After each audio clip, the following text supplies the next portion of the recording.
We recently went on a family weekend trip to Disneyland Paris, and I thought today I would bring you a video telling you how much our trip cost us, how we did it on as much of a budget as possible for a family of 5, given the fact that we went over Easter weekend during the Easter holidays and it was a very last minute trip.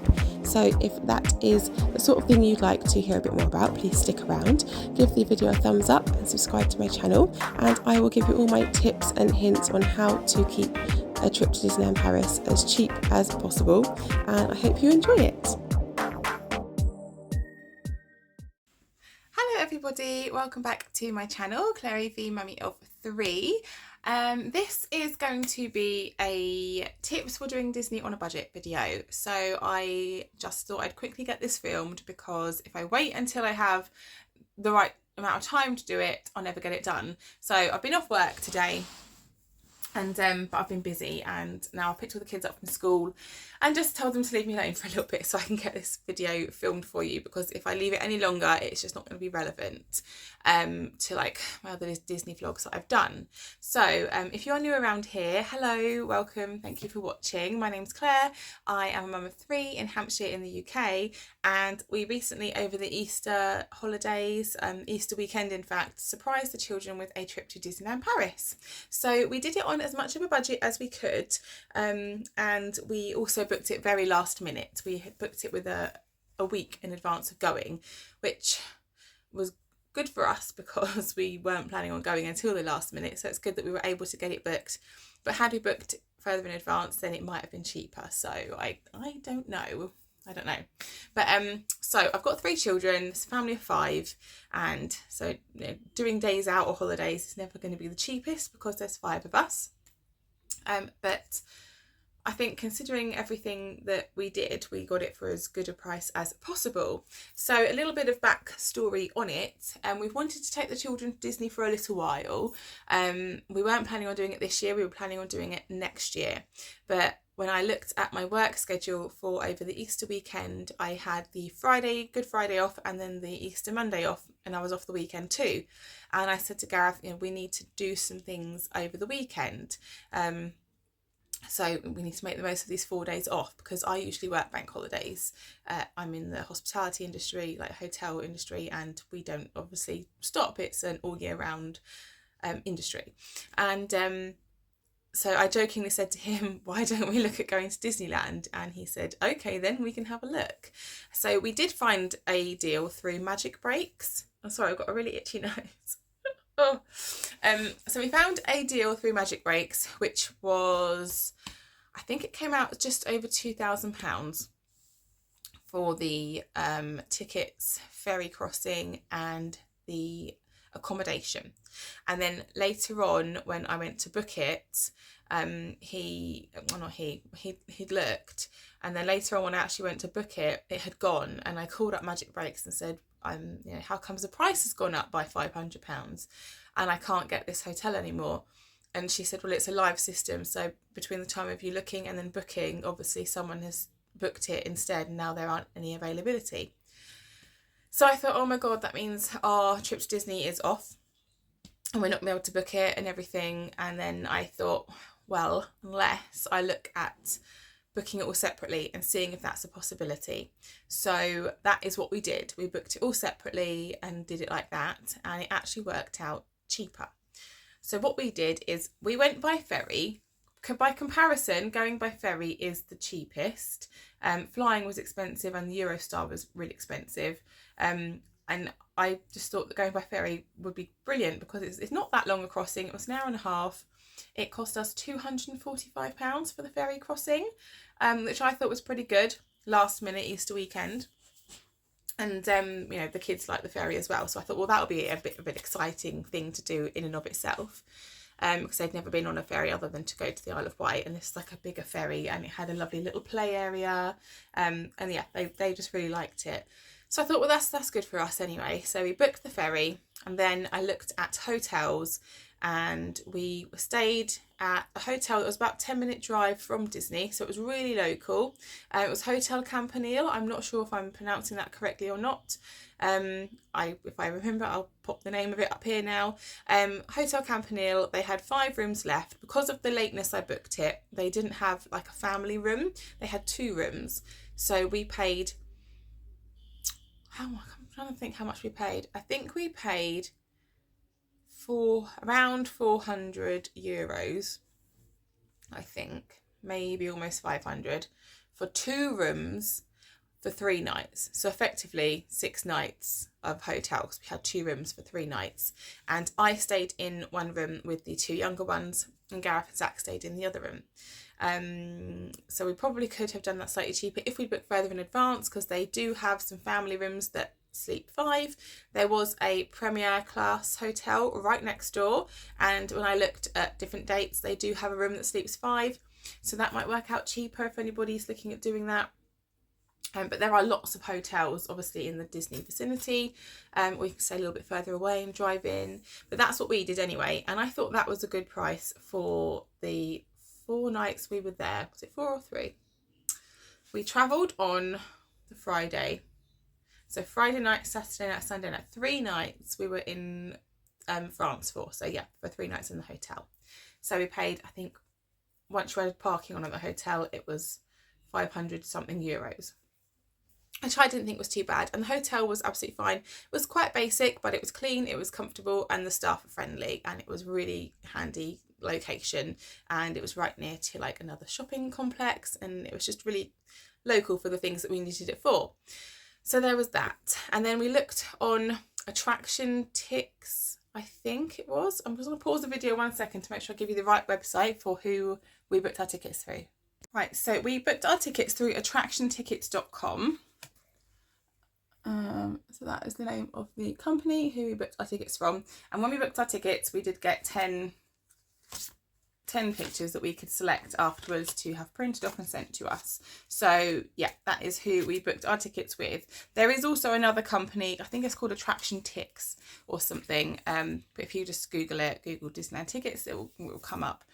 We booked ours through attractiontickets.com separately, and we could only get Saturday and Sunday tickets because the park was just sold out, and we were lucky to get those. And for 5 people for 2 days, it was £968. So that was the very expensive part of our holiday, obviously. They were probably more expensive because it was Easter, and it was not Easter holidays for the children. So, you know, if we went at term time or any other time, they may have been cheaper. I don't know, because I've never been before. But all in for accommodation, ferry, and our park tickets. Also, we stayed the Thursday night before travelling from Dover at the Premier Inn, and we got a family room there, and that was £70.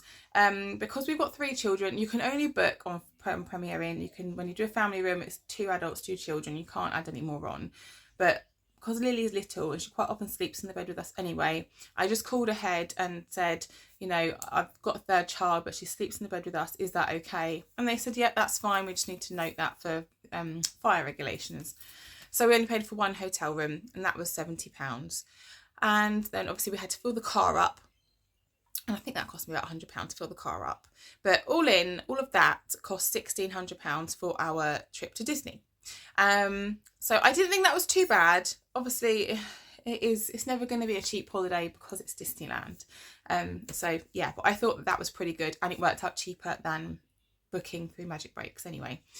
The only downside to that is because it's not a Disney hotel or a Disney partner hotel, you have to pay for parking each day when you go into the park, and parking's €30. So the first day we had planned to go to explore Disney Village and have dinner, but because we weren't part of a Disney partner hotel or a Disney hotel, we would have had to pay €30 just to park to get in, and we decided that wasn't worth it if we were just going for dinner, so we didn't do that. But parking cost us €60 for Saturday and Sunday. But I mean, the money that we saved, it probably still works out as cheaper doing it that way anyway, but you do have to weigh up that. Obviously over how many days you're going. The longer you go for, the more it's going to cost you to park. And then we had food as well. So what I did beforehand, because we had no luggage allowance, because we had our car, so we could just take as much as what we want as what we could fit in the car, I took a whole suitcase of food. I knew that we were going to be having breakfast in the hotel before we left. So I just loaded up a suitcase full of snacks for the children, bottles of water, things they could have for breakfast in the hotel, like brioche rolls, croissants, chocolate waffles that Lily likes, fruit pouches.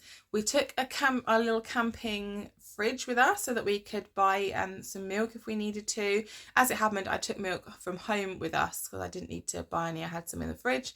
So we took that and that was all fine. When we got there, we went and found a supermarket and we bought a few things there. I think we spent about €50 there getting some breakfast things for me and Gareth and just a few little bits we wanted. But when we got to the hotel and we'd unpacked and everything, I packed the children's bags for each day and I packed several drinks in there, juice cartons, bottles of water, all the snacks, lots of snacks. Like, my advice would be to take as many snacks as you can physically carry, because then you're not going to have to stop constantly for food or whenever you're hungry. And if you're grazing throughout the day, especially the children, when it does come to like going to one of their restaurants, you can maybe get away with sharing a meal or just splitting some things between you rather than buying a meal each, which is going to keep the cost down as well, which is what we did do. So I made sure they had breakfast before we left, and then when they got hungry, I'd give them a snack out of their bags. There are some water bottle stations, like water fountains, dotted around the park. Some weren't working, some were, so you can refill your bottles if you need to, if you're taking a refillable bottle. But I sort of didn't think about that. They had enough drinks that we had plenty of water between us. We didn't actually have to buy any. And then when we stopped for lunch on the first day, we went into one of the quick service restaurants, which wasn't too expensive, but me and Gareth had a meal each, and I bought one. I'm sorry, I've got an itchy, something itch on my side. We shared a kids meal because the boys split a hot dog.